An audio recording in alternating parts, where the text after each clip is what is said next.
कि इष्ट देव का नाम आते ही हृदय में एक अपनापन जागृत हो। ये तो हमारे ठाकुर की बात हो रही, हमारे प्रभु की बात हो रही। यह चरणों में नेत्रों का समर्पित हो जाना। अब हमारे लिए कोई और नहीं, कोई ठौर नहीं। ये परिपक्व अवस्था है।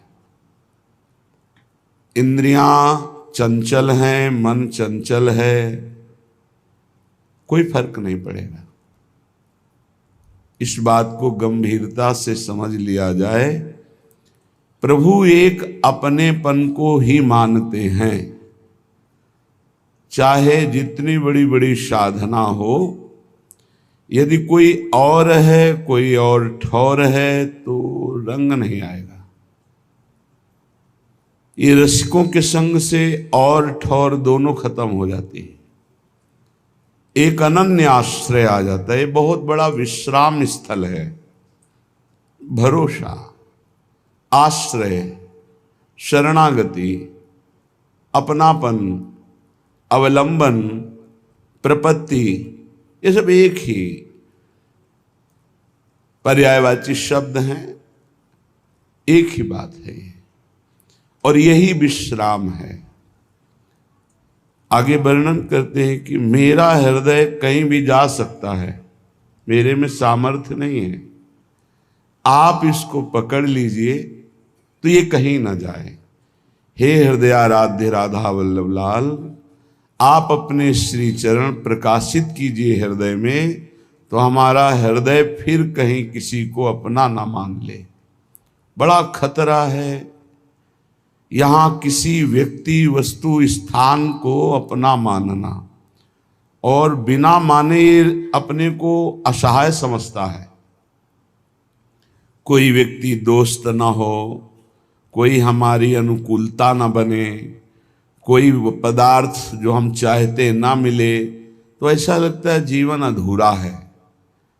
यद्यपि ये जीवन बहुत अच्छा जीवन है, पर प्रभु से अपनापन न होने के कारण उसे अधूरा लगता है। नहीं, सही आपसे कहते, जो विश्राम अनन्यता में है वो बड़ी बड़ी साधना में नहीं है, अन्य आश्रय लेकर। और कोई साधना नहीं, अनन्यता है, पड़ा है, तो उसे जो दिव्य गति प्राप्त होगी वो बड़े बड़े साधनों से नहीं प्राप्त होती। जो अनन्य होता है, आश्रित होता है, उसमें कभी साधन का भाव आता ही नहीं है।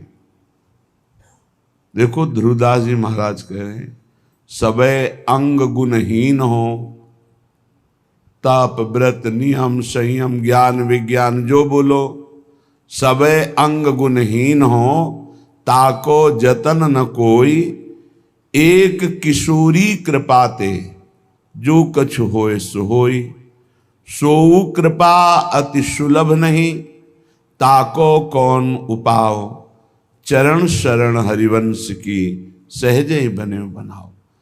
आचार्य शरणागति पर दृढ़ विश्वास, गुरु प्रपत्ति पर पूर्ण विश्वास, ये आराध्य देव तभी प्रकाशित होते हैं जब रसिकों के संग से और ठौर का नाश हो जाता है। कोई और जगह नहीं रह गई हमारे लिए, कोई और हमारा नहीं है। ये बहुत बढ़िया स्थिति है। आप इसको हृदय में धारण करने की चेष्टा कीजिए, विश्राम मिल जाएगा। एकदम शांत हृदय, कोई चंचलता नहीं, कोई लाभ हानि का प्रभाव नहीं, किसी भी तरह के किसी द्वंद्व का प्रभाव नहीं। बहुत ऊंची, बहुत पवित्र, बहुत महिमामयी कृपा से प्राप्त होती है स्थिति। अपने इष्ट के अनन्य हो जाना, कोई और ठौर नहीं, कोई और नहीं। दुख सुख की बातें हम जिससे कर सके, कोई और नहीं। यही है राधा वल्लभ लाल। एक सेकेंड भी नहीं लगता ऐसे सुनते हैं। आप इनको विग्रह रूप मत मानिए, साक्षात विराजमान हैं।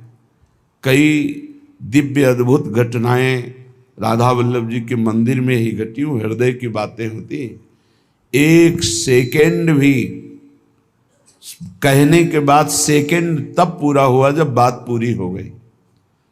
तत्काल बहुत कृपा स्वरूप है। अपने आराध्य देव में ऐसी प्रीति हो जाए कि हमारा हृदय बड़े से बड़े लाभ मिलने की लुभावनी वृत्ति पर भी अपने इष्ट देव को ना छोड़े, यद्यप परिस्थिति बहुत गड़बड़ है। ध्यान देना, परिस्थिति बहुत गड़बड़ है। सामने हमें लुभाया जा रहा है कि इधर कदम रख दो, परिस्थिति ठीक हो जाएगी, हम ये सहयोग कर देंगे, ऐसा वैसा। आप कभी टूटना नहीं, बस फिर चमत्कार देखना। प्रभु की कृपा का फिर अनुभव ऐसा होगा कि आप असली में अनन्य हो जाएंगे। ये जब जैसे जैसे कृपा का अनुभव होता है वैसे वैसे हृदय समर्पित होता चला जाता है। पर माया ऐसी प्रतिकूलता पैदा करती है कि हमको अपने इष्ट देव के विधान में प्रतिकूलता अनुभव में आने लगती है, तो हमारा हृदय फिर बहुत समय लगता है अनन्य होने में। कह रहे करो कृपा मेरे ऊपर जियरा अति ही भटके। देखो, हमने बड़े बड़े महापुरुषों को देखा है, स्थिति में है फिर भी प्रभु से जब प्रार्थना करते तो बहुत दैन्य होके करते हैं। जिन महापुरुष ने लिखा कि मेरा हृदय अंतःकरण भटक रहा है, उनकी ऐसी स्थिति है कि हर दिव्य लीला का दर्शन हो रहा है, हर ऋतु, कल वाणी जी का अवगाहन हुआ, हर ऋतु, हर केली, हर विलास का दर्शन हो रहा है, फिर भला इनका मन कैसे भटक सकता है। एक बार प्रिया चरणारविंद की छटा प्रकाशित होने पर मन पंग हो जाता है लालजू का, तो जीव की क्या बात है। अब ही पंग भई मन की गति बिन उद्दिम अन्यास। तो फिर ऐसा क्यों लिख रहे हैं। ये हृदय की स्थिति पहले देखी और जब कृपा हुई तब नित्य लीला का अवगाहन हुआ। सबका हृदय भटकता है, अपने आराध्य देव में समर्पित हो जाने के बाद ये सब खत्म हो जाता है। जैसे सूरदास जी दिव्य लीलाओं में प्रवेश किए हुए महापुरुष, वो लिखते मोशम कौन कुटिल खल कामी। ये उन्होंने अपने हृदय को देखा है, कुटिलता देखी, काम देखा है। फिर जब हरिजू की कृपा हुई तब दिव्य लीलाओं का दर्शन भी किया। तो ये पद कब कहाँ लिखे गए हैं उसका भाव होता है। जब दिव्य लीलाओं में प्रवेश है तब ये थोड़ी। पूज्य श्री वल्लभाचार्य जी भगवान जब सूरदास जी से का पद सुनाओ तो दैन्य पद सुना, कब कब तक घिघियाते रहोगे। प्रभु की कोई लीला का पद सुनाओ तो उनका प्रभु लीला स्फुरित हो तब तो सुनाए। तो कर कमल जे भी अभय कमल सर पर रखा, ये बड़ा चमत्कारिक होता है आचार्य गुरुजनों का कृपा प्रसाद। कटे कर्म बंधन संसारी, कमल कर जिन अभय दीन्हे कर्म बंधन सब कटे। उसी समय दिव्य लीला का प्रादुर्भाव। फिर देखो लाखों की संख्या में लीला के पद श्री सूरदास जी ने। ऐसे बड़े महापुरुष जब विनय करते हैं तो उनके हृदय में अपने हृदय की स्थिति जो पूर्व से रही है उसको लिखते हैं। जैसे गोस्वामी तुलसीदास जी कह रहे, जो मैं अपने अवगुण कहूं बाढ़े कथा पार नहीं लाऊं। इसका मतलब वो मिथ्या नहीं बोल रहे, महापुरुष कभी झूठ नहीं बोलते। इतने बड़े भक्ति, वैराग्य, ज्ञान, लीला चरित्रों का पूर्ण वर्णन करने वाला त्रिकालज्ञ महापुरुष फिर ऐसा क्यों लिख रहा है, जो मैं अपने अवगुण कहूं। ये लीला स्फुरित होने के पहले की बात है, उसका चिंतन करते हैं और अब की कृपा का चिंतन करते हैं। तब कह रहे अगर मैं अपनी अवगुणों की कथा लिखूं तो एक ग्रंथ लिख जाएगा, बाढ़ई कथा पार नहीं लाऊं। एक दैन्यता होती है पूर्व और वर्तमान की लीलास्थ। जैसे ध्रुवदास जी प्रियालाल की दिव्य केली को देखने वाले महापुरुष, वो कह रहे हैं कि सबे अंग गुणहीन हो ताको यतन न कोई, एक किशोरी कृपाते जो कछ होए सो होई। ये अत्यंत दैन्य स्थिति महापुरुषों में पाई गई। बड़े बड़े महापुरुष, हरिवंश महाप्रभु, क्वाहम तुच्छा परम मधमा, ये पूर्व और वर्तमान स्थिति इनमें नहीं है, ये दैन्य है, ये भक्ति का परम स्वरूप दैन्य है, और दैन्य ही प्रियालाल को अधीन करता है, दैन्य ही परम प्रेम प्रकाशित करता है। उपासक के वचन में दैन्य, आचरण में दैन्य और मन में दैन्य, तो प्रभु मिलना दुर्लभ नहीं रहता। पर यह दैन्यता आती ही है रसिकों के संग से, ये कहीं बाजार में नहीं मिलती। इसी दैन्यता में इष्ट प्रेम होता है। आप किसी भी महापुरुष के वचन पढ़ के देखो, आराध्य देव से जब बात कर रहे होंगे, जैसे भोरी सखी, कहाँ मैं कुटिल, कहाँ मैं मलिन और कहाँ आप प्रियाजू, जब आपने कृपा करके स्वीकार किया तो अब दर्शन दे दो। अपनी कुटिलता आराध्य देव की कृपा, अपनी मलिनता आराध्य देव का प्रसाद, जो परम सद्गुण परम भागवतिक, ये उपासक देखता रहता है। उपासक के हृदय में कभी अहंकार नहीं आ सकता किसी भी पक्ष से, क्योंकि वो अपने को देखता है और कृपा को देखता है। वो केवल अपने को नहीं देखता, वो अपने को भी देखता है और कृपा को भी देखता है। और अहंकारी केवल अपने को देखता है, कृपा को नहीं देखता। और प्रेमी अपने को भूल जाता है, केवल कृपा को देखता है, केवल कृपा को। उस कृपा स्थिति में किंचन मात्र कहीं कोई दोष हृदय में उत्पन्न ही नहीं हो सकता, ऐसी स्थिति होती है। हे राधा वल्लभ लाल, भटकत फिरत छाणी पद सेवा, खेच लेहु अब तटके,